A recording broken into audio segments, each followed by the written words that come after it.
If you want to change the world, start off by making your bed. If you make your bed every morning, you will have accomplished the first task of the day. It will give you a small sense of pride, and it will encourage you to do another task, and another, and another.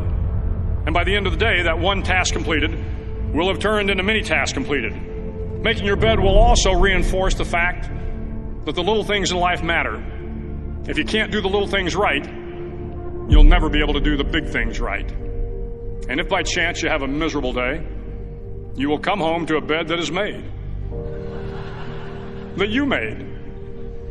And a made bed gives you encouragement that tomorrow will be better. To pass SEAL training, there are a series of long swims that must be completed. One is the night swim. Before the swim, the instructors joyfully brief the students on all the species of sharks that inhabit the waters off San Clemente. They assure you, however, that no student has ever been eaten by a shark, at least not that they can remember. But you are also taught that if a shark begins to circle your position, stand your ground. Do not swim away. Do not act afraid.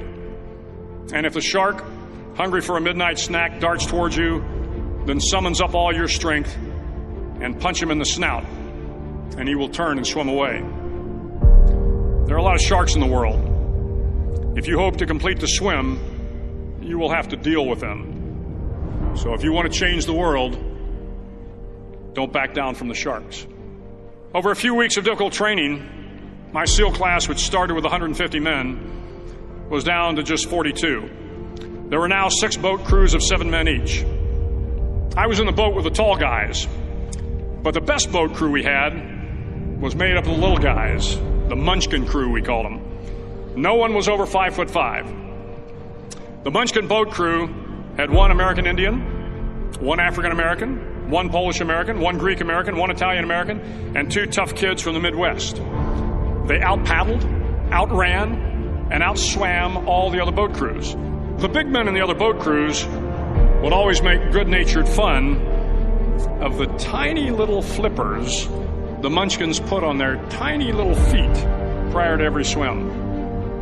But somehow these little guys from every corner of the nation and the world always had the last laugh, swimming faster than everyone and reaching the shore long before the rest of us. SEAL training was a great equalizer. Nothing mattered but your will to succeed, not your color, not your ethnic background, not your education, not your social status. If you want to change the world, measure a person by the size of their heart, not by the size of their flippers. The 9th week of training is referred to as Hell Week. It is 6 days of no sleep, constant physical and mental harassment, and 1 special day at the Mud Flats.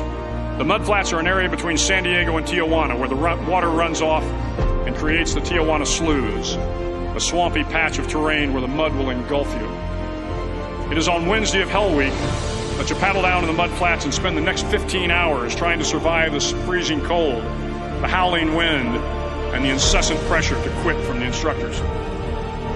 As the sun began to set that Wednesday evening, my training class, having committed some egregious infraction of the rules, was ordered into the mud. The mud consumed each man till there was nothing visible but our heads. The instructors told us we could leave the mud if only 5 men would quit. Only 5 men, just 5 men, and we could get out of the oppressive cold. Looking around the mud flat, it was apparent that some students were about to give up. It was still over 8 hours till the sun came up. 8 more hours of bone-chilling cold. The chattering teeth and the shivering moans of the trainees were so loud, it was hard to hear anything. And then one voice began to echo through the night. One voice raised in song. The song was terribly out of tune, but sung with great enthusiasm. One voice became 2, and 2 became 3, and before long, everyone in the class was singing. The instructors threatened us with more time in the mud if we kept up the singing, but the singing persisted, and somehow the mud seemed a little warmer, and the wind a little tamer, and the dawn not so far away. If I have learned anything in my time traveling the world, it is the power of hope. The power of one person, a Washington, a Lincoln, King, Mandela, and even a young girl from Pakistan, Malala. One person can change the world by giving people hope. So if you want to change the world, start each day with a task completed. Find someone to help you through life. Respect everyone. Know that life is not fair and that you will fail often. But if you take some risks, step up when the times are the toughest, face down the bullies, lift up the downtrodden, and never, ever give up. If you do these things, the next generation and the generations that follow will live in a world far better than the one we have today. And what started here will indeed have changed the world for the better.